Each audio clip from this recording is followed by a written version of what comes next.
Warm Valley Sewer Service. Meeting, with the pledge of allegiance.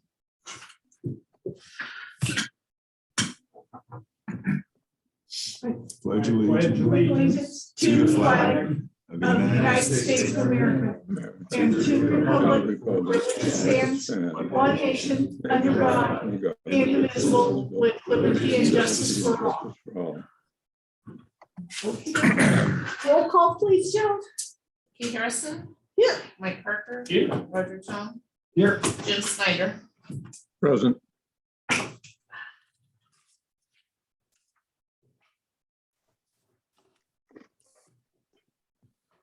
She was happy. My cardiologist would be happy, but I.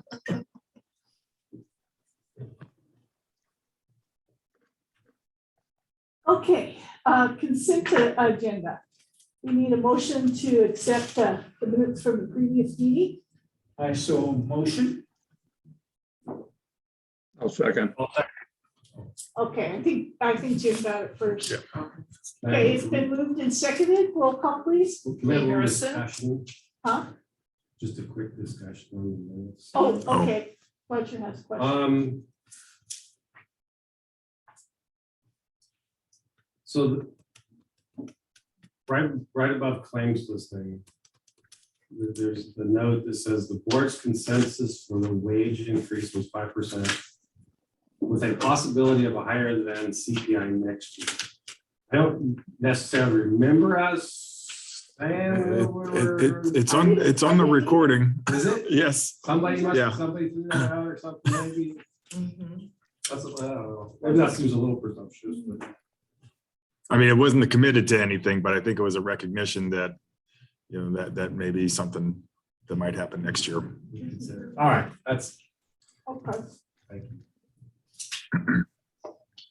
that's the advantage of having it recorded. Because I didn't remember it either, but I thought. Okay. So roll call, please. Keith Harrison. Yeah. Mike Parker. Yes. Roger Tom. Yes. Jim Snyder. Yes. Okay, finance update. Can you guys hear me?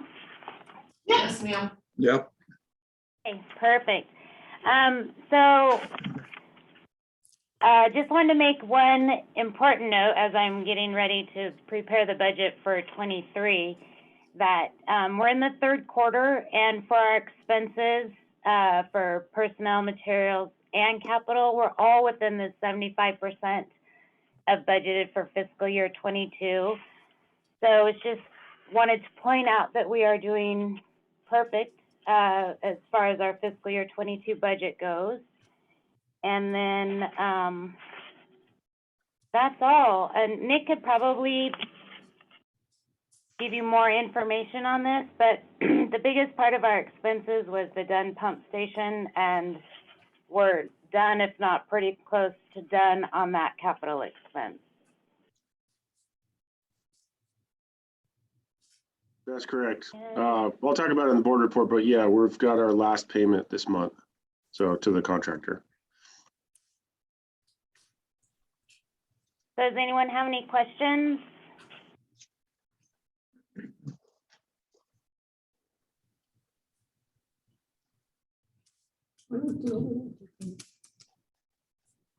Okay. I got the easy one. I think we're good. All right.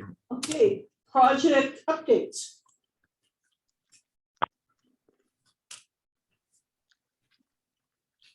All right, that was quick. So, well, let's start at the top. West Glenwood Pump Station. We're still waiting on pumps. Hopefully we'll get them in the early May, and then our crews will take off out there, and which is good timing. I'll talk about it in a minute. They're finishing up another project, so they should just be able to roll right into that project.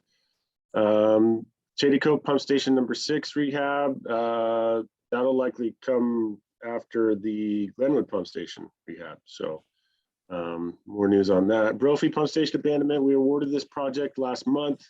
It's under construction. It's going pretty well. They've got both pump stations are on currently right now. The older one and the newer one. They're tied together, manifold together just during construction. And then once they get the gravity line up to the older pump station to be abandoned, they'll abandon that pump station and then everything will be tied in and complete. They ran into a little bit of groundwater out there, but the trenches so far are holding together okay. It's touch and go on that in this location. So hopefully fingers crossed on that, because that can be extra cost for the project. Shady Cove Pump Station number 2 rehab. That one's kind of waiting in the wings when we get some time to work on it. We've got a pretty good start up to this point. We just need to kind of put it all together. We have a pretty good idea what we're going to do. 8th and Cherry Street sewer rehab in Central Point. This is a pretty small project. Our crews are just wrapping up. I believe they're up to the last manhole, and they'll set that manhole and tie everything together within the next week or so. Central Point Forest Main rehab. This one's been dragged along a little bit. There's a lot of outside of the right-of-way work on this in just some undeveloped farm or pasture type country, and just it would just be a muddy mess to go out there right now and start doing a couple punch list items. So the contractor's trying to wait till the ground hardens up a little bit.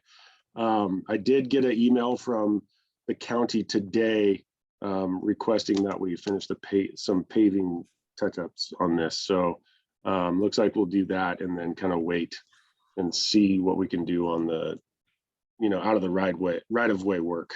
But if we get close to the fiscal year, our hands going to be forced. We'll just make them go out there and do it. Vilas Siphon abandonment. This is a new project, or new to you guys project.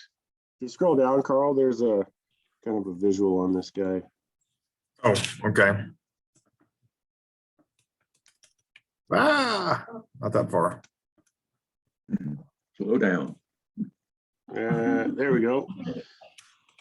So this is right down the street, Table Rock and Vilas, and we have a couple systems there. Can you see that blue line that's kind of zigging and zagging through there? That's our sewer shed or basin boundary.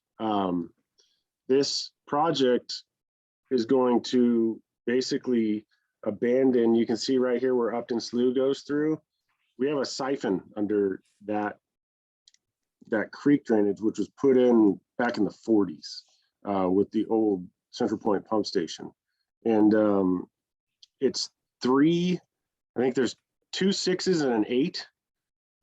So it's three pipes that go under there, and they're all, according to the old plans, they're all AC pipe, or which is fairly concerning. I thought they were cast, or ductile, but it's, I mean, it's a good thing we're doing this. It's operating. We haven't had any issues with it. It's on our special cleaning list, but it's something that definitely needs to be done, given the age and the type of material. So you can kind of see the red line there kind of shows what we're doing. And if you guys have ever driven through this intersection, it's not a nice one, and this is going to be a messy one for construction. But we do have a meeting with Jackson County Roads Department Monday to talk about just kind of not really a pre-planning meeting, but just to see what they're going to want to see. It's obviously going to be night work, but what they're going to want to see for traffic control and so on, which will be the most difficult part of this whole project. So that's kind of the rundown on that one. And just to be clear, that the system from Table Rock all the way to the interceptor, which you actually can't see, which is just outside of the view on the right side of the view there, that whole system is going to be abandoned. So the next one, I think it's below. If you scroll down, Carl. Yeah, so yeah, Brenda just mentioned Dunn Pump Station replacement. We had the video last week, and that we're going to make the final payment, which is a release of retainage and a couple other minor items, which is $66,500. I was trying to go to the overall budget on that project, but we finished out right in the 1.1-ish $1 million range for the total cost on that project for construction. So lagoon process, yeah, so Carl's going to talk about this quite a bit in a minute, but we're pretty much done with the design on that, and we're just kind of waiting to see if we're going to bid it. So, and that's all I have for today. Thanks, Nick. Anybody have any questions? Okay. Stormwater update. All right, you guys hear me? Hopefully. All right, so the Talent Stormwater Master Plan, you guys know that we kind of took a hiatus from this project when the fire happened, and we were focusing all of our attention on recovery from the fire and doing some needed projects in Talent, that we took advantage of that opportunity to do those. We just last week had a kind of reconvening with Talent staff to meet with them. During this last 2 years that we've been on hiatus, they've had a large staff turnover. So several of their staff members had not been on staff when we started this master plan project with them.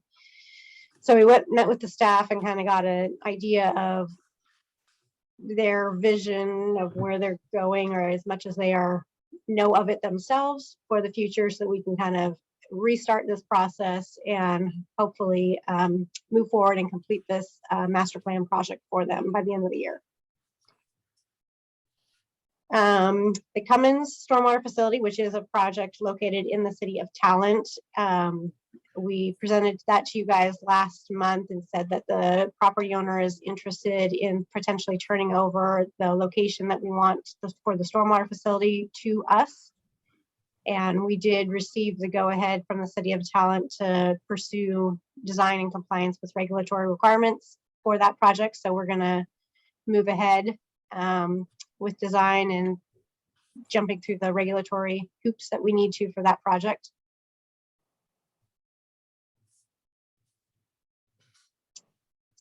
And then I sent to you guys as part of the board report a letter that was received by us, that was actually written to you guys, the board, from the city of Phoenix, asking for us to assume responsibility for vegetated stormwater facilities within the city of Phoenix. And this is a topic that I've kind of brought up in the past with you, that there's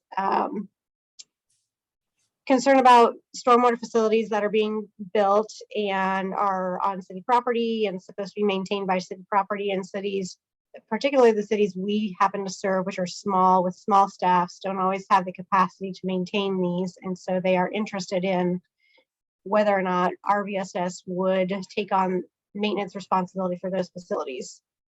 In addition to those facilities on city property, they've also specifically asked us to consider facilities that are located on property that is considered privately owned but are part of homeowners associations.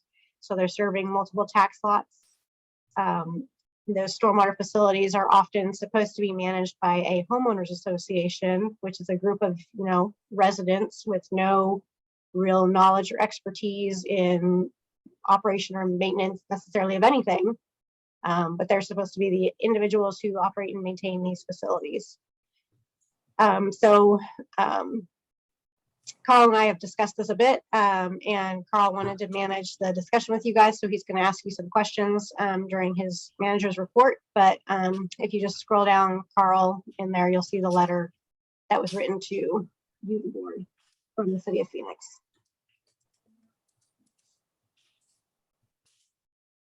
So I've got this, when we get to my manager's report, we'll talk about this in a little bit more detail. Okay.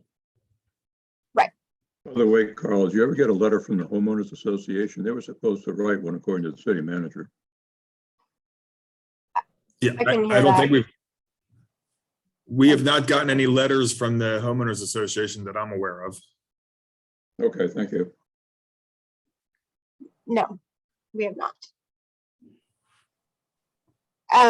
The only other thing I have that I wanted to kind of bring up with the board, which is not on my board report because it just came up Monday of this week, is that last week I presented to the City of Eagle Point City Council about our stormwater program that we manage. They are interested in joining our stormwater program.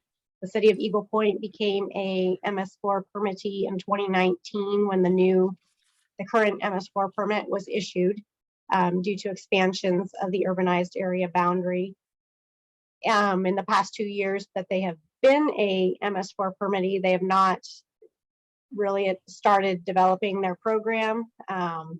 They have timelines, obviously, to have that program in place. They have basically 1 extra year beyond our timeline because they're a new entity.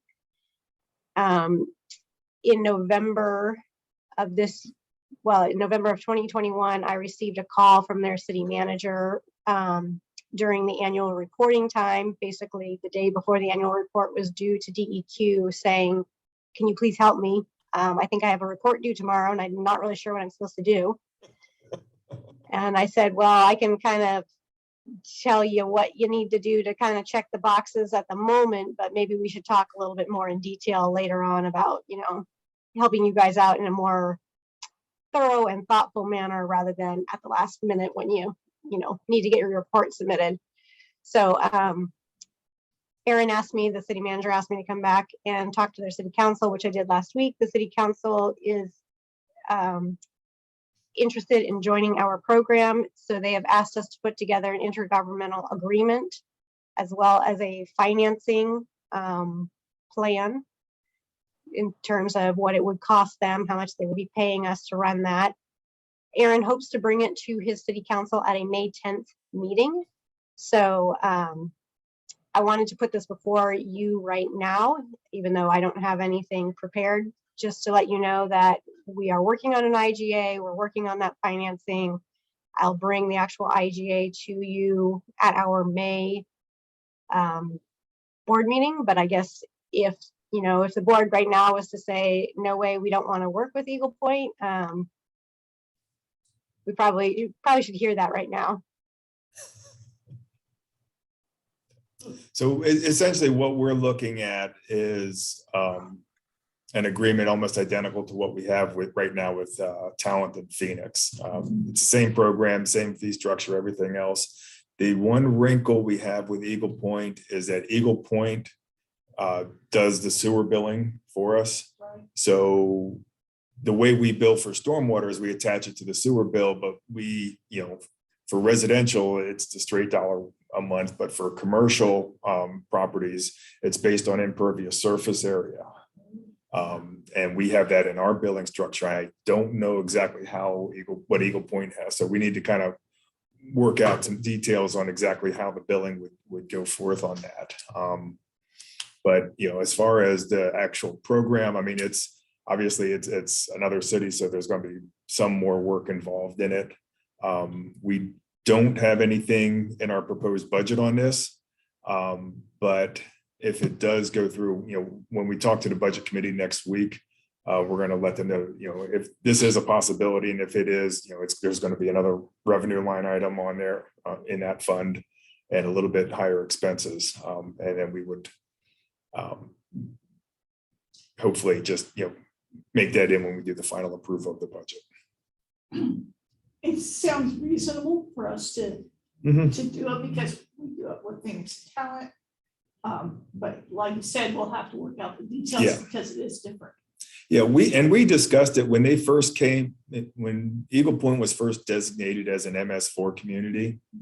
MS4 stands for Municipal Separate Storm Sewer System. And so when they were designated as that, we had some discussions with them about whether or not they wanted to join. They had an engineer on staff at the time as a public works director. And so they felt comfortable managing it themselves. Well, he's not there anymore. So believe that's why they're talking to us now, is that they don't have anybody really on staff that's Can handle it. can do that. Does Eagle Point have a stormwater fee? Well, Joan, do they? Yeah, Yeah.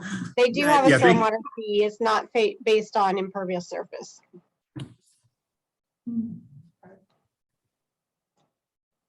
But they could, I mean, I suppose, since there isn't a billing mechanism yet, they could just pay us.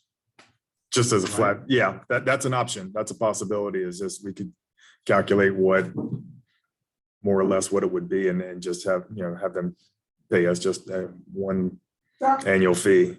If we can get that so it's reasonable for us. Yeah. That might be the easiest thing for everyone. Yeah, I mean, we're looking at, for the entire city, it's in the $50,000 a year range, so it's not a huge amount. But yeah, that is certainly an option. It makes it simpler, but it doesn't really allocate it, the costs. Like, That's yeah, their job. yeah, the giant, yes, true. Okay. So yeah, there'll be more on that. Okay, Jimmy, anything else? That's it. Okay, thank you. O&M updates. Okay, good afternoon. Again, business as usual last month, no excitement. Things that's significant there, the lagoons had another, but probably there may be possibly their best month ever, with receiving 265,000 gallons of septage, 47,370 gallons of porta potty waste, and 38,293 gallons of fog, for a total revenue last month of $66,889.20. I think that might be the best they've ever done out there. Special cleaning, 22 equipment hours and 51 labor hours were spent on special cleaning, for a total of $4,165. And we did some outside work again for ODOT. We did some video inspection of the storm drain pipes out there on the South Pacific Highway area in Phoenix for ahead of that project. And as far as pump stations, building and grounds, and vehicles and equipment, there's nothing to report. Like I say, it's pretty boring right now, and that's a good thing, I think. Boring is not necessarily bad. No, concerning the last couple years, we'll take it.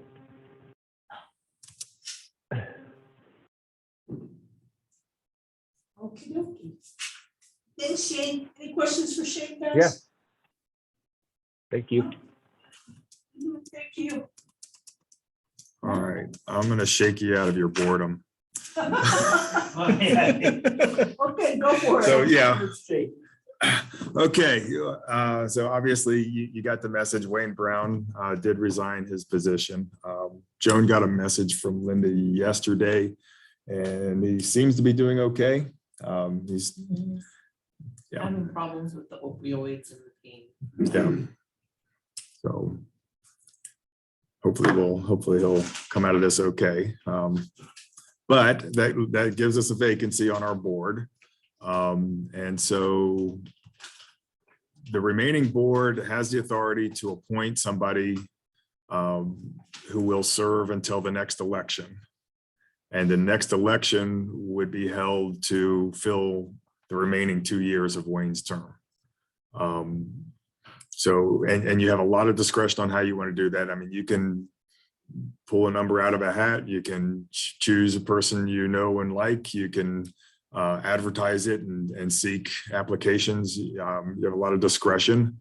I have had a conversation with Jim Lewis, and he indicated that if we wanted, he'd be willing to come back. And I've had a conversation with Mike Parsons just today, and he also indicated that he would be willing to serve if called upon. Like I said, it really is entirely up to the discretion of the board, how you want to fill it, and who you want to fill it with.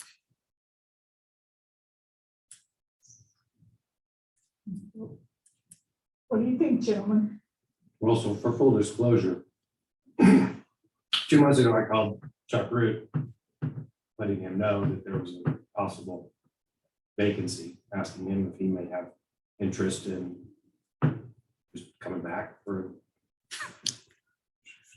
fill someone's term. And he was definitely in the gray area, but by the time we were done talking, he thought, yeah, I could probably do that if that, if you want to. So Doesn't he live in Ashland now, though? is that Yes. still within Yeah. the service area? Parts of it, but not. No. Maybe he's outside. Well, okay, that's only a partial disqualification because I think owning property within the district also qualifies a Yeah. person. So, and I don't know if he does or not. Oh, tough. You got 3 choices. Thank you very much. Roger. Mike, what do you think? I like this man right here. He's always here. On top of things. You want to talk about me, I can leave the room. No. I don't want to talk about it. Whatever we're gonna say to your face. That's true. We don't want to talk behind your back. I just, all 3 people we talked about would be excellent. Oh, yeah. I do like Mike's qualifications and experience and interest. I can support that. Okay. This is, Okay, I'll throw a devil's advocate at this real quickly. go for it. And nothing against Mike, but that gives us 3 of our 5 would be Central Point residents. So that's something you might want to take into consideration. And then I'd have a vacancy on the budget committee. So that's, but that's not a problem either. I mean, I don't think any of those would be any reason to change a decision, but just, something to be aware of. And you made a good point. But if whoever we fill this for is only gonna be there for about a year. And unless they win the election, Right.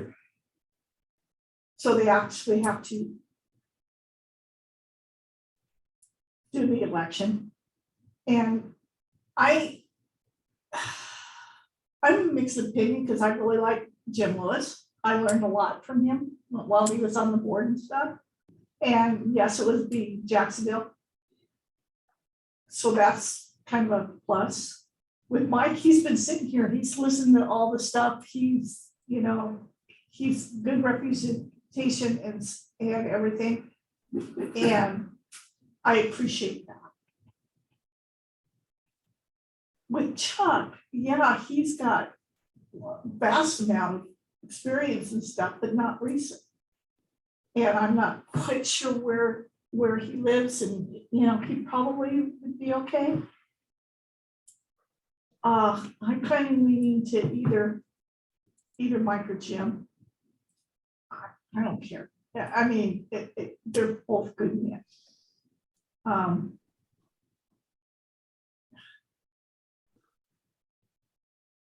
I think, except for the fact that you're Central Point too, Mike, I'd probably lean a little bit more to you, just because you've been hanging out with us.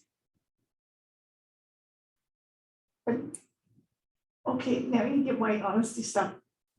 Jim didn't apply himself well, or he would have been on the board still.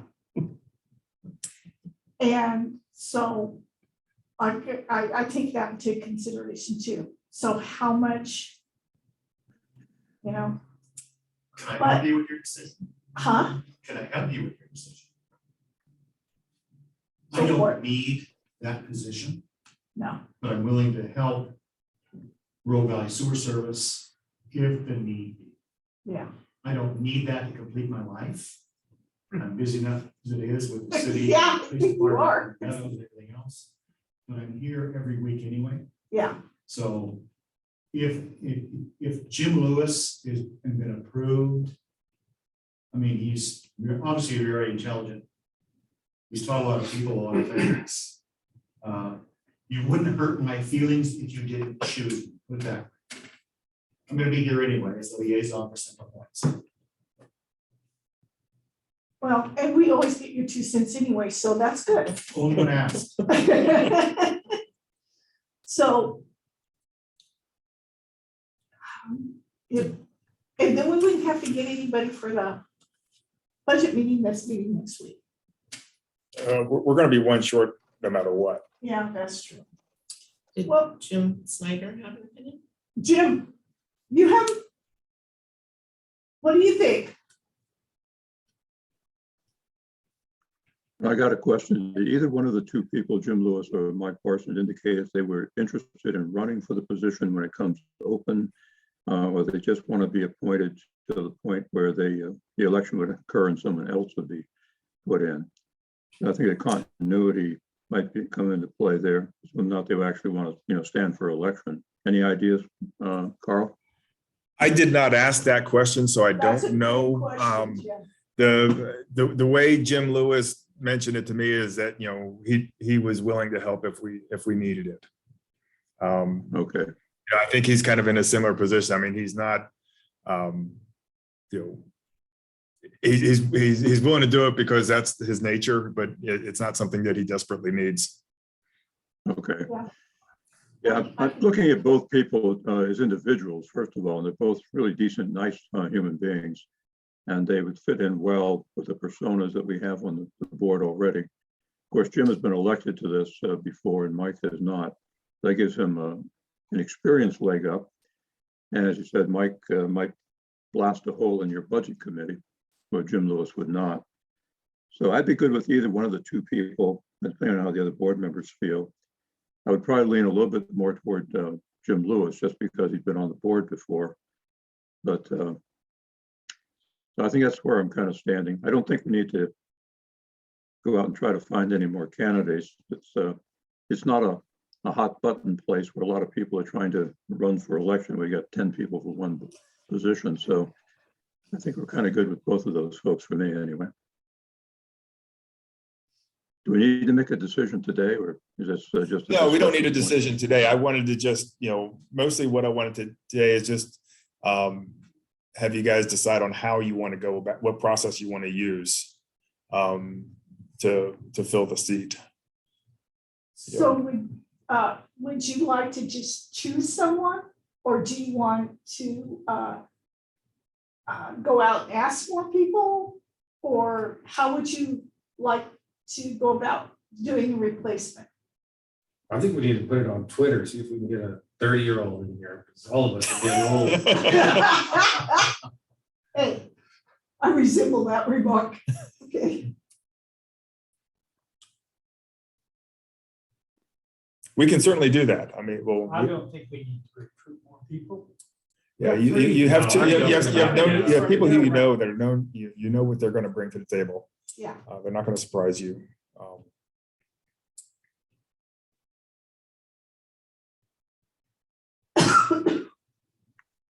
Yeah, I'm good with the roster of candidates we have now without having to go further afield and spend more time. And I think it would be useful to have somebody on the board as quickly as we can, just to have enough votes for what we're doing in the future. So that's what I'm good with. We don't have to do anything more than that.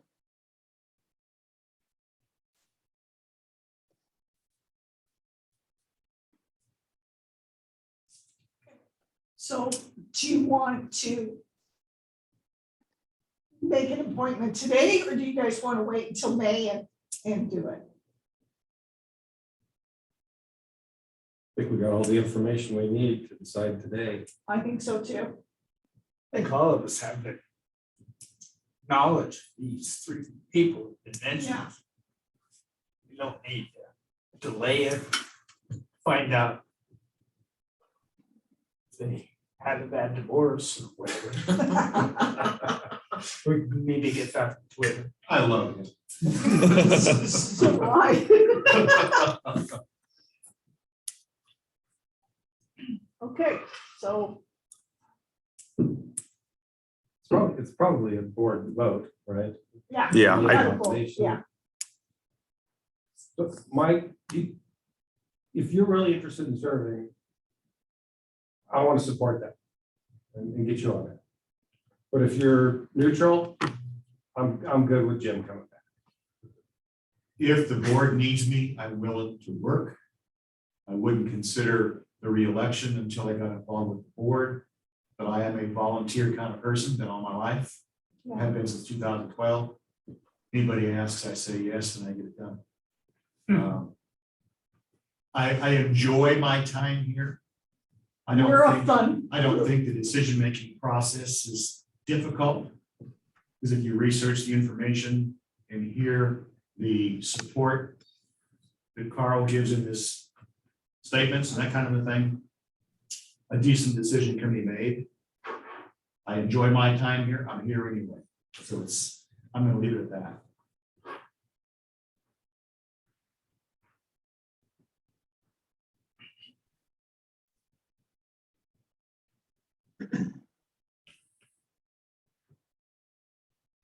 Thanks, Bill. Thank you. Thanks. Well, basically, we're here with an heir and a spare because Which one's he? so it's really hard to pick. Does your board consist of 4 or 5? It's Five.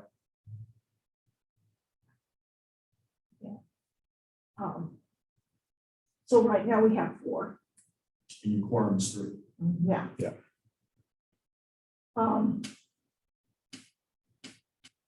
Hey, Carl, from a legal standpoint, since this is only a discussion point on your part of the presentation as a formal, rather than a formal part of the agenda, can we actually vote today, or do we have to, have a formal notice put in the other upper part of the agenda? I think you're right, that it is just a discussion right now. I'm not sure if we're limited to not making a decision, but what I would do regardless of what happens is, we don't have any kind of resolution planned. So I would come back, if you made a decision right now, I would come back next month with an actual resolution, which would be the formal, the final thing. Would the resolution be for one person or have both names on it? We vote that way? No, well, I mean, if you agreed to appoint someone today, I would put that on the resolution for next month. And because I need to send that into the county clerk's office to update the records. Yeah. So that would be the official start of the term. So, yeah, I mean, so I think you can But still make a today's decision. guidance then. Yeah. The final decision would still be next month. Okay, how about just do a poll of each individual on who they would like, one person. Okay. See if we have a majority out of that. Yeah. So who would you like? One? 5 persons. Okay, Jim, who would you like? Because he had more experience on the board, I go with Lewis. Roger. I'm just gonna pick Jim because of the Central Point Jacksonville thing. That's the only reason. Right? I understand. I don't even know how important that is. And I appreciate you being neutral and willing to serve. And basically, I'm going to go with that too with Jim, and it is for the same reason, for the Jacksonville part. And it's been nice. I'm really glad that we have Jim Steyer here because of representing Phoenix. It has been that the upper part of the valley has gotten represented more over the years than Phoenix Helen area. And we've had Jim around for a little bit, which gets Jacksonville. So it's nice to have the diversity. Is it totally necessary? Probably not. Probably. Well, if the constituents really thought about it, yeah. But yeah. So Okay. That's where we're going. with that. So I will prepare a resolution for next month that would appoint Jim Lewis to the Board of Directors. We'll invite him to come and then, we'll do that very top of the meeting and swear him in and make it official. Okay, Wise choice. I think that's good. And Mike, we do appreciate you It having. was a no lose situation. And we still have the air in the spare with stuff. Yes. Well, yeah. And Carl, you have to tell him he has to show up at least 1 minute before the meeting start time rather than. I already made that mention earlier. I set my watch by that, so he never knew I said that. No more just-in-time stuff. Yeah. Oh, my God. Okay, one down. Okay. Okay, so the next one, this is another big deal. And I touched on it briefly last month, but we have, as part of our compensation plan, a retirement health savings plan. And this was set up around 2007. And what this is like an IRA, except for it's exclusively for healthcare expenses. And it's actually really good because the money we put into it is pre-tax. Yeah. And when you take it out, it's also tax-free as long as you use it for medical savings. So it's a nice benefit to have. There's basically 3 ways that we contribute to this. And the first is through a payroll deduction. And when it was set up, and one of the tax laws that's quirky is that everybody who's part of the plan has to do the same thing. So it was initially set up for non-union employees to contribute 3% of our salaries to the plan. We don't have a union anymore. So what we used to call non-union are now called exempt because we don't get overtime pay. So that's yeah. So that's actually a pretty easy change that I need to update just to say that it applies to exempt employees that we all contribute 3%, and that's what we're currently doing. So that's not really a significant change. The second way that we contribute to it is from excess accrued leave. And when this was originally set up, we had vacation time and we had sick leave. And if our sick leave got above we had a limit on both of them. And if we accrued more than 720 hours of sick leave, anything above that would get converted into this retirement health plan at 50% of salary. So you take a hit, you don't get the full value of what the sick leave was, but it goes into this plan. So we don't have sick leave and vacation anymore. We switched everything over to paid time off. So we just have one pool of leave. And when we did that, we increased the maximum accrual from 720 to 960 hours. And so the change that we need to make here is that, we need to make it so that the conversion happens at 960 rather than 720. Again, and we have been doing that for a number of years. There's a couple of us that have gotten to that level. So that's not a real significant change. The last one is where it gets a little bit squirrely. And under the old plan, which is actually a plan that's currently in effect, but it's hard to make it make sense. There was 2 different splits. There was the union, the union and the non-union.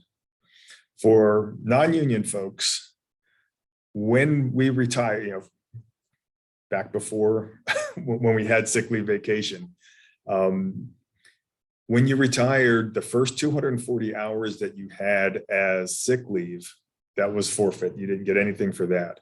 But anything above that was converted into this retirement health plan. For union folks, it was a little bit less good, but they were able to take everything between 240 and 520 hours and convert that to vacation at 4-to-1, and anything above 540 hours, they could convert to this retirement plan at 2-to-1. We don't have vacation or health anymore. And really what I'm looking for is some kind of guidance on how we want to address that going forward, because we need to renew the agreements, and, so what do we put in there? And I guess here's one other thing that factors into it. When we switched from vacation and sick leave model to the paid time off, we took everybody's vacation and everybody's sick, and we made that all PTO. But we put a limit in there that when you retire, you can only cash out 120 hours of that. So as it stands right now, a person who retires with the maximum accrual, they'll get that 120 hours, but that 800 or whatever above that is gone. So it's a pretty strong disincentive not to get a massive big amount. So anyway, my recommendation is that we take anything above that 120 and then convert that to the retirement health plan at a 50% of salary rate. That is more generous than what we had before. Slightly. And I think I threw some numbers in here, and just to kind of give a ballpark of what this all comes down to is if everybody in this company quit right now, it would be bad, but the value of the leave that we all collectively have is about $550,000 if it was straight. If we were operating under the old system before 2017, when we changed how we did our leave, we would be able to cash that out collectively about 260,000 of that. So, basically about half of it, gets wiped out. What we have right now with the limit of 120 hours, that's only worth about 140,000. So, that's about 75% of the value of the accrued leave employees would never get. So if we do it at 2-to-1, if we go everything above 120 hours, we convert at a rate of 2-to-1. That increases the value that employees would get to a little bit higher than what it used to be. I think 340,000 or so. If we wanted to make it really closely match what we had before 2017, we could say we converted at a ratio of 3-to-1. So, and again, I don't know if we have to do anything, but I think it does make some sense to include that as part of it. It's the thing about leave is you want people to take it because it's just good for your overall mental health. So you want people to take it, but there is there is an advantage, a benefit that the organization gets if people don't take it also. And so you want to try to balance that, I think, as best as you can. You want to encourage people to hold it and build it up to a certain extent. You don't want to penalize them for that, but you also don't want to make it so attractive to build up a huge war chest of leave that no one ever takes it, because that's just not good for the individual. And then it becomes a liability for us, because that's on the books at some point in time. We're going to owe that. Right. And we don't know when. Right. And so I like keep 120 hours is 3 weeks. Mm-hmm. That's quite a bit. I'm good with keeping that. And then I'm going back and forth with the conversion from whatever's above it, either 2-to-1 or 3-to-1. Right. I'm not understanding the 2-to-1 conversion. Oh, so, okay. I mean, so let's say right now, I'm one of the ones that's pegged out at the top. So, our limit is 960 hours of accrual. So if I have 1,000 hours at the end of June, what Joan does is she takes that 40 hours that's over and converts that into dollars based on my hourly wage, but it's half of that. Okay. So basically That's the that 2 to 1. 40 hours becomes 20 hours of pay, and that goes into the retirement plan. Okay. So that's what that means. And I do need to disclose, the bulk, over half of the benefit of any of this is really going to fall on 5 people. And that's me, Nick, Jenny, Shane, and Brenda. And for obvious reasons, I mean, that's your higher level salaries. And that's also, we've just been here a lot longer and we have a lot more accrued than most other people. So that is something you need to be aware of. So the 2 to 1 is the equivalent of 50% salary. Yes. Yeah. 3 to 1 would be 33%. Exactly. salary, Yeah. Yeah. Okay. Yeah. Carl, can you do a definition for me real quick? What is the definition of retirement as opposed to just quitting the company? When I was in the military, you had to have 20 years plus in order to actually retire. I use the word retirement, but it's really any termination. Okay, You'd thank be you. eligible for that. Yeah. Thank you. Go ahead, Jimmy, you had a question? So the first 120 hours, if you retire with 120 hours, what do you get? You get paid for 120 hours at your rate. 100%. Yeah, 100%. Yes. So over 120 hours to 960, you're kind of like proposing you get 50%, but it Right. goes to the RHS. Yes. That's what I'm proposing. Yeah. And anything over 960 still goes on. Well, Yeah. Everything over 960 gets wiped every year. but does it go to RHS? Yes. Yeah. The same thing? Yeah. Okay, at 50%. Yes. I mean, that's all pretty reasonable to me. So. Yeah, when I was on active duty, you could accrue leave, but when you finally retired, there was an upper limit. It was a use or lose sort of thing. And when you retired, it was at full equivalent pay for the pay grade and time in service you had at the time you left. So anytime you accrued something as a lieutenant and retired as a colonel, for example, you got paid at the colonel's rate, but at full rate. So it was more generous than what you have here. Yeah. I think I'm at a private rate, so Yeah. we'll just have to leave it at that.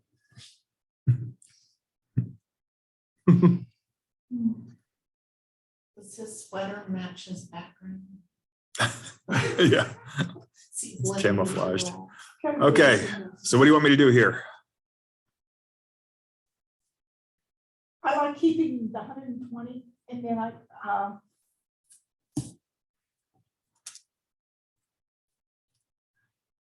guess the 2 to 1. What do you guys think?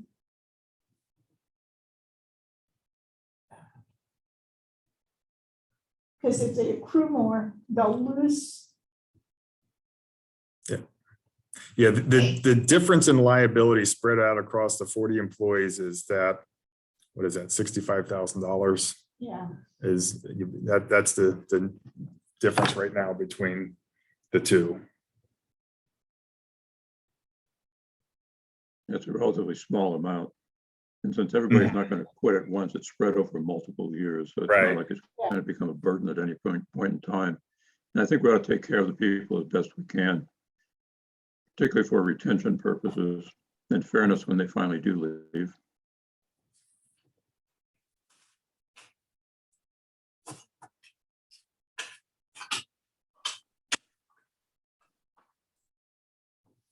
Is that a consensus? I'm good with that. What do you guys think? Okay, yes. Okay, all right. We will proceed there. Moving on, Gold Hill. I am once again scheduled to meet with the city staff on Friday morning, and this is to talk about financing issues.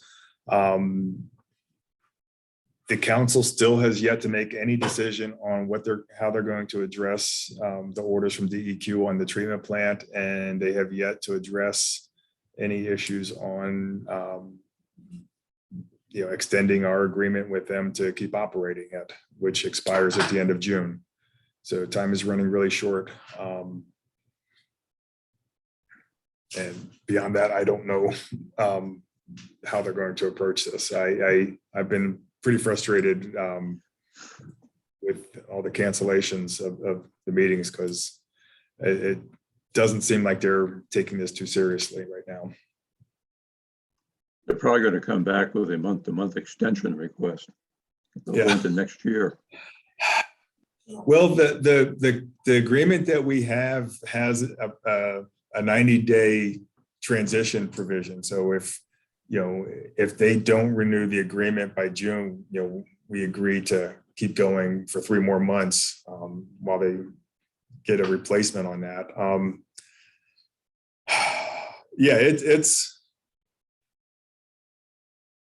It is a little frustrating trying to get through to this, but hopefully we'll be able to talk. I'll be able to talk with the staff level on Friday and get things moving again. So I'll have more to report there. Okay. Next one on the Clean Water State Revolving Loan Fund. We talked about this a little bit before, and this is basically our way to benefit from the bipartisan infrastructure law. And so there's going to be some extra money coming to DEQ to be distributed through the revolving loan fund. They're still going to approach it as a loan application. But before you sign papers on the loan application, then they make the decision on principal forgiveness. We meet the criteria for principal forgiveness. Right now, the limit on that is $500,000 or 50% of the project cost, whichever is more, whichever is less. There might be some provisions in the new law that's going to require them to make larger grants, but I'm not sure about that yet. That hasn't been finalized. Anyway, we're in our budget. We're not including any loan revenues from DEQ. We're not relying on any of that. But I did put in 4 applications, and the idea is if we do get loan forgiveness on that, then we'll proceed with them because it's basically free money. And if not, we would just pay for them like we normally do with our capital improvements. So I kind of tried to hit everything. I've got the stormwater quality facility in Talent, the Antelope trunk sewer. So I got our stormwater system. I got our collection system. The Shady Cove disinfection, that's converting from chlorine to ultraviolet. I did that. And then the White City Lagoons. Now, the White City Lagoons is a little tricky one because I actually applied about 4 or 5 years ago for this, and we've changed the project since then, but I did get on the list, the intended use list from DEQ to get funding for that, but then we, kind of re-envisioned the whole project. So anyway, as Nick mentioned, we're ready to go out there. We can put that out the bid by the end of the week if we want to. If we do that, we're surrendering any chance of getting principal forgiveness because we kind of get, because you have to have pre-bid approval and things like that to qualify. So we would be surrendering that, but we would get that built this summer. If we wait until we get DEQ approval, we're going to miss the construction window and not be able to work it until next summer. And we're not guaranteed that we're going to get anything back anyway. You're not. There's not a guarantee. We do meet the criteria, and what they've told me is that they've never denied anybody who met the criteria, but past performance is no guarantee. there's probably going to be a lot more people trying for it now. So they may end up, And we could still pretty get well. the other three, right? Oh, yeah, yeah. Yeah. I would assume so. The whites, I mean, that's $1.5 million project. It's big. We do have money in the bank that would cover that. The White City Lagoon itself is $1.5 million project? Yes. Okay. Yeah, it's you were hoping to get forgiveness on any one of these? no. I'm hoping to get $500,000 for each one. Is what I'm hoping for. So, and I'm, they all have, their own difficulties, I guess, but, I'm pretty confident that we would qualify under any of them to get that forgiveness. But So- we're not guaranteed. to get Nothing's all of guaranteed. them, Yeah. And, or and one of them. the last time there was a bunch of federal money floating around, back in 2009, we got skunked. We got nothing out of it. Yeah. Well, because Central Point did too. Yeah. Because you're too close to California. You're not close enough to Portland. Yeah. My opinion is we should we're ready to go with White City Lagoons. I think we should do it. And hopefully we'll get a good return on the other three. Okay. But that's just my opinion. You gotta listen to everybody else too. How badly is the White City Lagoon needed? Well, you heard Shane saying that this last month was the busiest month it's ever had. This time of year, we run into capacity limits. In the winter time, the pumpers are probably a little bit less active, but come spring, people want to pump out their tanks. And the biggest pumpers mostly land apply during the summer. And so they can't do that this time of year. So everybody's coming to us right now. They're lined up in the morning and we hit our capacity limits about 10 o'clock in the morning. But that'll dissipate here in a couple of weeks. It'll even itself out. So that's really the limitation that we have. I mean, aside from the fact that, we've been working on this probably for 10 or 15 years and, there's, we're closer than we've ever been. So there is a little bit of anxiety of let's get this thing done finally. I guess it won't hurt us too bad if we delayed it, but it's just another year. There is the potential, there's a lot of earthwork on this project. And there is the Blackwell Road Highway project that we're expecting to be able to get a lot of the fill material from that. That might help with costs. Yeah. I think there's about 40,000 yards of fill that needs to come in for that. So the advantage of doing it now, one is we get it done. Two is we very likely be able to piggyback on the road project that's right next to the lagoon or very close to lagoons that might help with some of the costs, but I doubt it'll help $500,000 of the costs. No, it won't. Yeah. That much, no. So go ahead, Jim.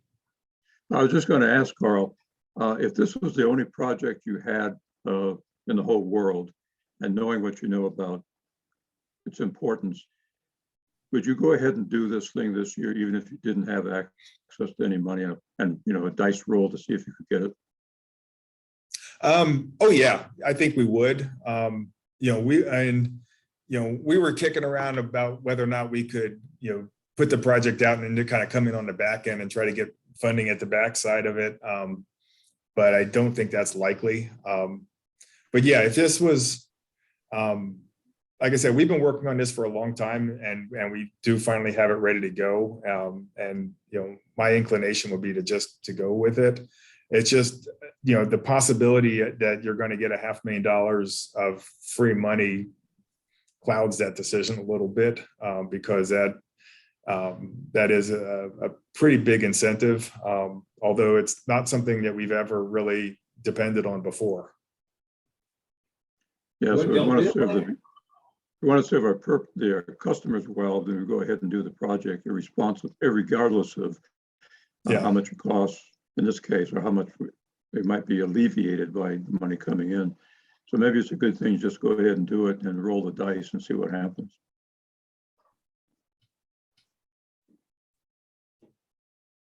My input was that it's still a terrible bidding environment for True. projects right now, and if you don't need something, it doesn't hurt to wait, especially if you got a $500,000 possibility, but then you gotta wait, free dirt. Yeah. I'm almost inclined to go, unless you really want board to make a decision, it seems like this is still a staff decision. Okay. And you guys decide. I don't know, is that? If you really want us to decide. No, you can leave that up to us and Okay, all 4 of these are in budget, right? yes, Are gonna be in the budget. yes, So, so they were planned to be done, whether we get any money for them or not, correct? yes. But hopefully we will get money for the other 3 projects. We could wait and hopefully get the money for the lagoon project. The lagoon project is one of those things that it makes money out there. It does. And whereas the other 3 are things that we need to take care of. They're more maintenance type things. And this is a maintenance, but it's also makes money. Mm-hmm. And that's why I'm inclined to go ahead and do it. Because Okay. it's in the budget already. When everything is working good out there, we can get those trucks in, Yeah. do the job. We're gonna have that wildlife thing out there. We're gonna do all, I'm inclined to just get her done. Okay. Because that's just my opinion, and because it's in the budget already. I agree with Kay. All right. We will do that. Okay. Okay, next one. Stormwater facilities. So the request from Phoenix was, they wanted us to take over maintenance responsibility of some stormwater facilities. And the way we've approached this up until now is we would not accept any maintenance responsibility for stormwater facilities unless it's something that we could maintain with a Vector truck. So we didn't want to get into the landscaping issue, because a lot of these facilities, they end up basically being landscape features, with improvements to them. And so, that's never been our line of work. And so we didn't want to, we've We just always design them, we don't take care of them. right. So the problem is that you get a lot of these facilities that are built that are basically, should be considered a public facility. They're draining streets, they're draining large areas. A lot of times it's, a subdivision gets built and they build, an infiltration pond or whatever they end up building. And we say, okay, that's great, but we're not going to maintain it. You have to set up your homeowners association to maintain it. You get what you get with that. You're not getting, you have some that'll do it and some that won't, and so you kind of get a real hodgepodge of the effectiveness of some of these. So it does make sense to a certain extent to have the public agency that's in charge of stormwater quality to maintain the public stormwater quality features. But this is a big shift, and there's a lot involved in that. And I don't want a decision on that today, but I want to start this discussion and, kind of some of them, and as a sense of scale right now, Jenny did a real quick search through all the different facilities that we know exist out there. And there's probably in the range of around 40 to 50 that could arguably be right now, say this is a public facility, we should be taking care of it. that number is going to grow because, people keep building stuff. Well, and it's the thing now to mitigate stormwater stuff with those type Yeah. of facilities. That's what a lot of developers are being asked to do. Yeah, well, yeah, I mean, yeah. So some of the questions that I want to just kind of kick out there is, where does it cross the threshold between a public facility and a private facility? Because there's quite a range. A lot of times, like if it's just a commercial establishment, they'll have to build something on their site. It's theirs. It just serves them. That's kind of easy.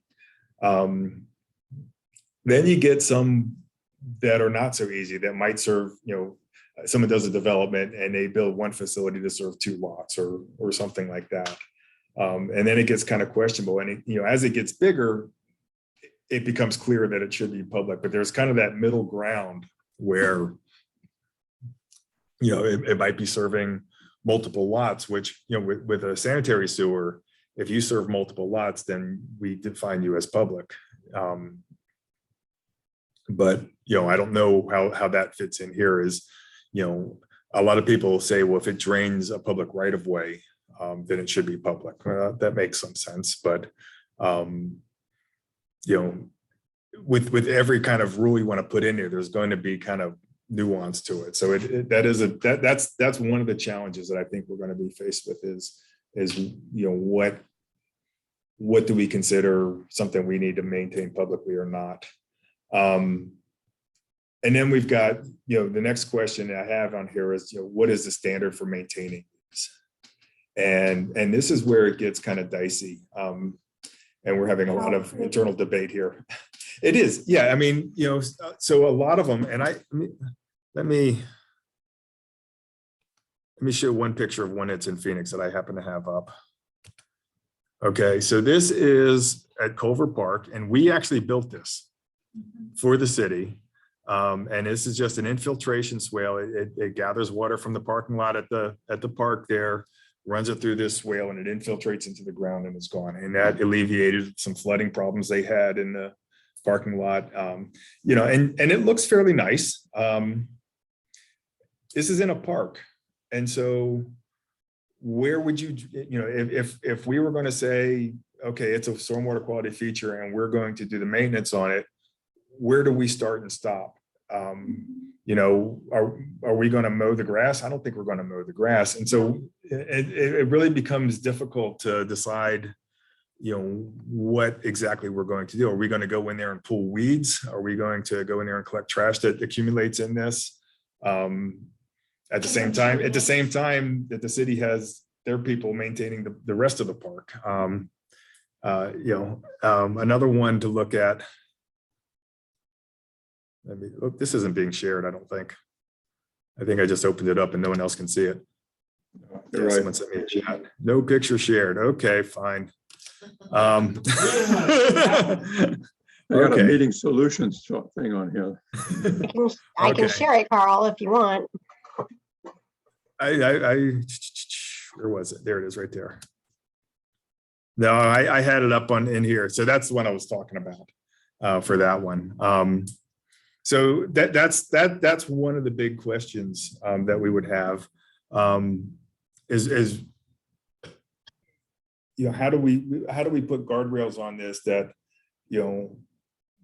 like I said, this is a park, the city presumably, has some mechanism for taking care of the park. Somebody's mowing that grass.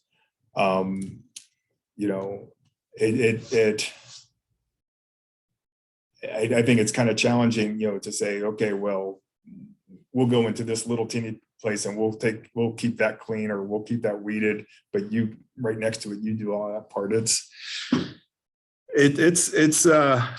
difficult. Just show you another couple that I have. I pulled a couple of pictures from Phoenix. So this is at the city hall, and this part in the middle here, the low part, is their water quality feature, but above the wall, that's not the water quality feature. So, do you come up with a situation where we have people in the bottom taking care of it, and they have people on the, it's the same kind of situation that, you end up having multiple agencies taking care of basically the same thing right next to each other. So that's a big question. Again, and another part of that also we would consider is that the appearance of it compared to whether or not it functions for water quality isn't always the same. So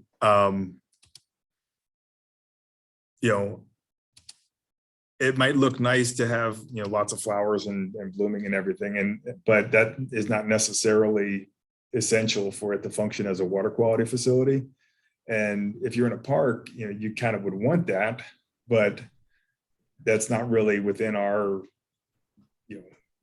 bounds. And then I guess this one is also Phoenix. So I just want to show this. This is at the tail end of that swale. But if you look at this picture, you can see this is the outlet structure. It's got some moss or algae or something backed up on it. So that might be something to go clear that out to make sure it's functioning right. But you got some trash in there. Is that something that we would include? You've got, if you look closely, you can see that there's blackberries starting to sprout up there. And generally people don't like, blackberries are invasive. You don't want them, but is that a water quality issue? Where does that, is the city going to expect us to go in there and clear blackberries? Anyway, so there's some hard questions, I guess, that need to be asked on that front. And let me put the agenda back up here. So that's a question that I think that we're definitely going to need to answer. Next thing we need to consider is, no matter what level of maintenance we end up doing on this, there is a cost associated with that. I don't expect that we would use our workers to do any of this type of work. This is something that we would contract out to, landscaping company or something like that. But there is going to. Cities could do themselves. They could, yeah.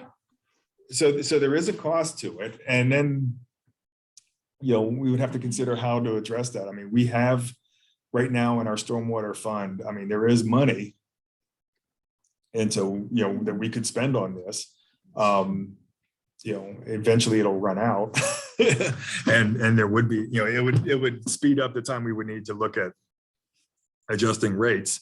You could potentially charge developers when they build these a fee for the long-term to cover long-term maintenance of it.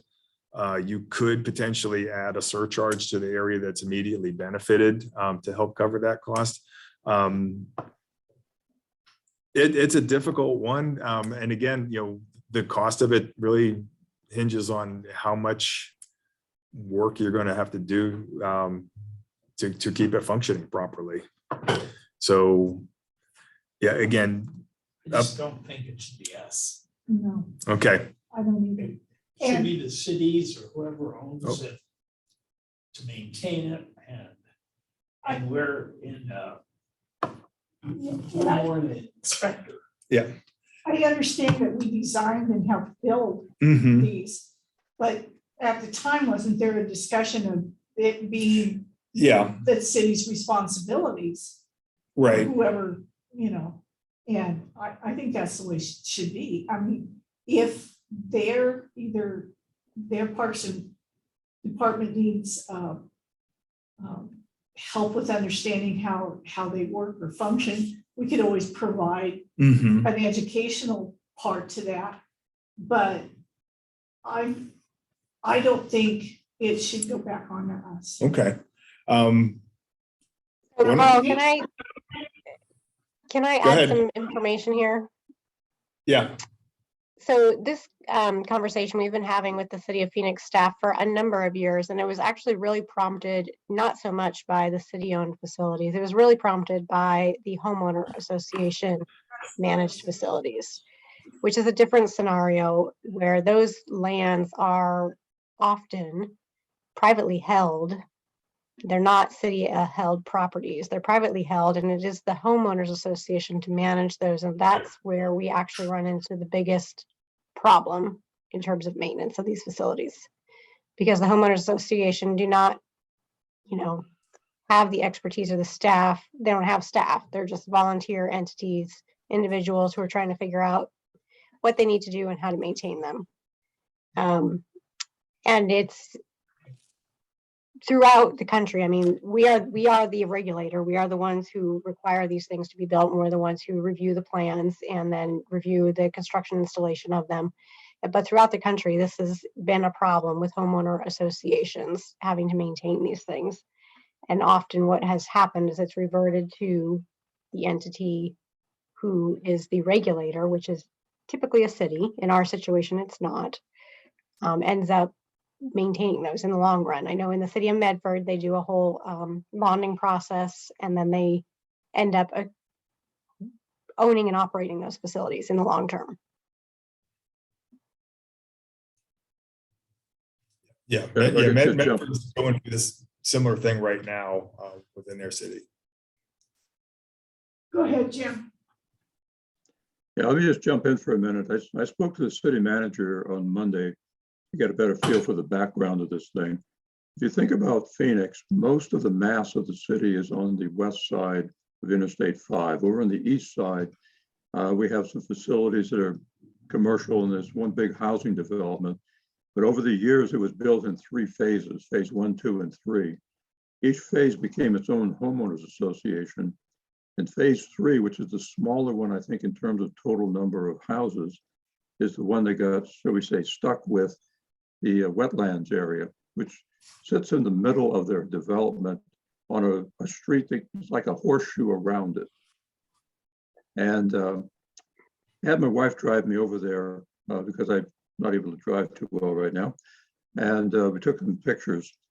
It's basically surrounded by a wooden rail fence. It has words on it that says no trespassing. And it's supposed to be a bird sanctuary. But the grasses are growing really high, coming out of from under the fences. Over a period of time, the city has had multiple discussions with this homeowners association, and they have told them, we're not responsible for anything in that. That's your problem. I don't know how wealthy this homeowners association is. I don't really know how many houses it has or any of its internal structures. But I think their basic problem is they got stuck with a very large piece of land that requires a lot of maintenance. Grass cutting, trimming, got a lot of trees in the place, and of course, the water source.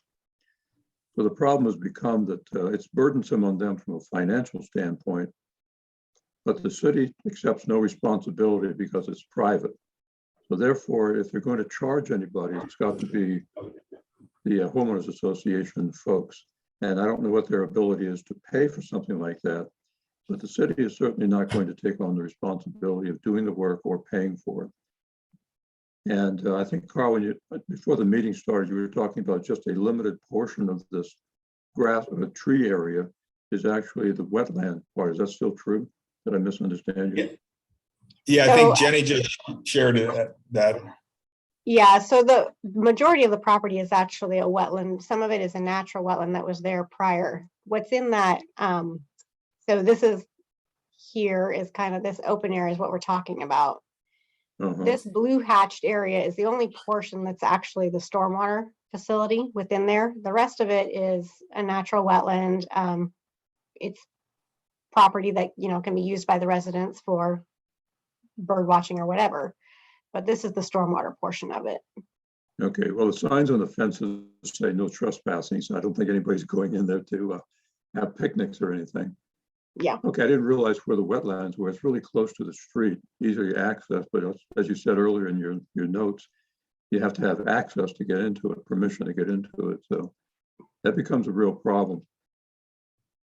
So I guess if this ever comes up for a vote, I'll have to abstain because it's in Phoenix and because of the position I'm in. But it seems to me that the area is small, but the other area is so large and so not well maintained, it's all going to be ugly anyway. And I think the bigger questions you got is who should pay for it. And I think the homeowners association probably should. Whether or not they have the finances to do it is a whole nother matter. And if they don't think they can get a free ride off of it. So that's where I'm at. Okay. And what I was gonna add on to that is the homeowners associations are different than the facilities that are in parks or in cities and stuff Mhm. like that. Because should be able to take care of those facilities. Homeowners associations could be capable of doing it, but all of them are different.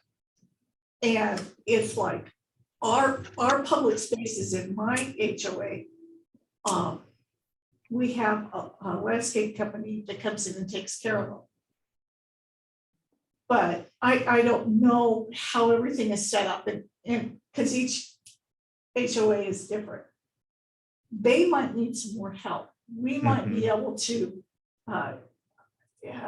do something, at least go in and make sure the facilities are working the way they should, that they were intended to, that there's no stagnant areas or big problems. But basically, they too should be the responsibility of the HOAs, but they may need some Right. help, so. So from time to we time. do annually go and inspect these, a certain percentage of them.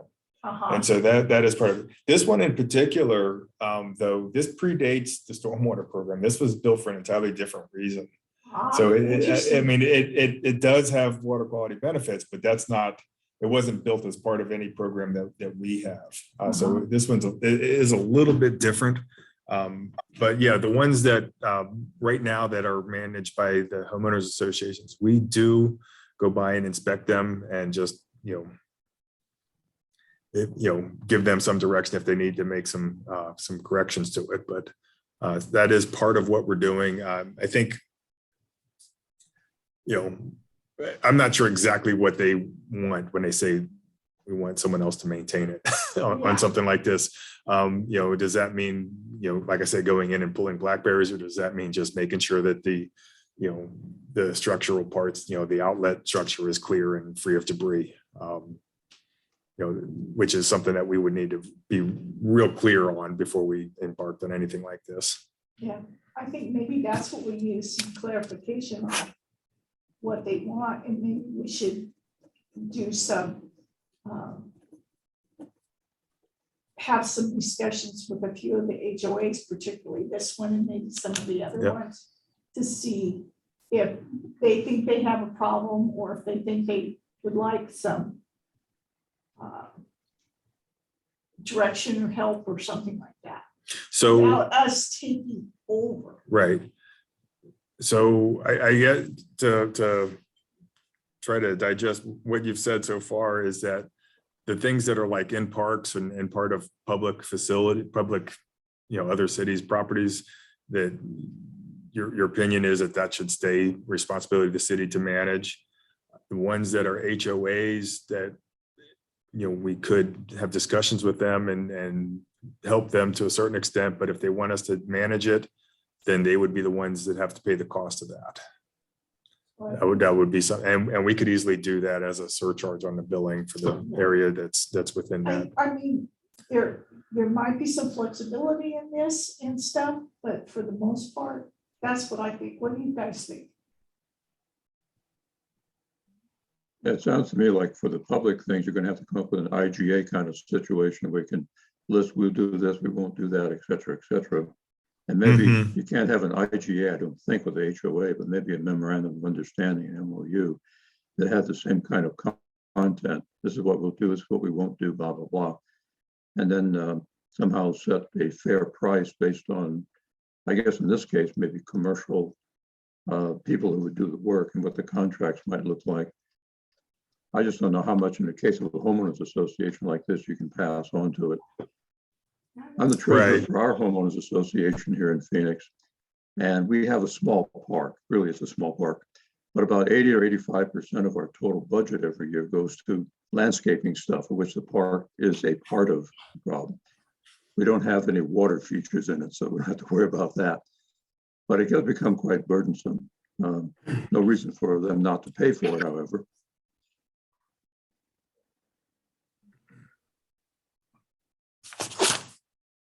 Okay. All right. Like I said, I don't expect a decision or anything today, but that gives us, I think, enough to at least start exploring this a little bit more and seeing what we are able to do.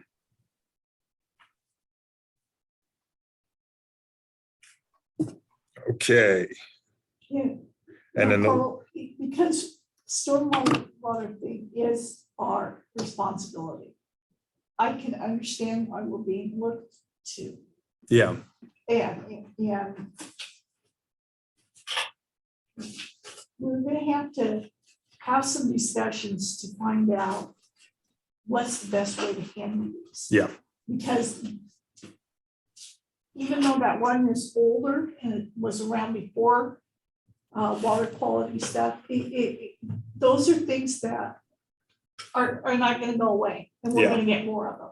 And we're gonna have to have an understanding of how we take care of them, not only on true public facilities, but also in HOA Right. situations. Yeah. Well, one more fly to throw into this ointment is we are, and we talked about the coming stormwater project, and we've got one that we're working with ODOT in Jackson County, and we got another one that we're working on in White City on 7th Street. And those are all ones that, basically we're building those as regional facilities, Right. and we are going to assume responsibility for all the maintenance on those. So that is, They're regional yeah. facilities. they are regional facilities. So They're that not one city. they're not neighborhood. Yeah. And they're not neighborhoods. Yeah. So regardless of how we approach these neighborhood ones, we are going to end up having more exposure to maintenance. And my opinion can change. I mean, I'm open to stuff, but Mike, you wanted to say I want to something? make one comment, particularly off the record, the fact that in the Meadows for the last 9 years, we have been tasked to clean out both sides of Main Street, which runs through our property, both above ground and underground. It's an assumed responsibility. It's part of our budget. Seems to me that park should have some kind of a program in place where they would be able to afford to maintain their own structure. Yeah. Okay. If they know they're responsible for it, they'll figure it out. Yeah. That's why you have, Right. that's why you have the discussions. And you also offer any kind of help as far as education or questions or whatever. All right. Okay, one last item I have. Who's in control of you making such a large agenda for the manager?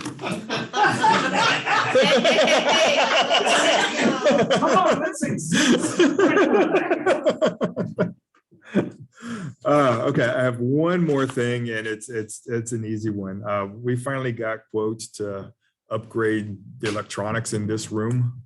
Yeah, I saw that. And it turns this into a Zoom room. Basically what that's what they call it. Yeah.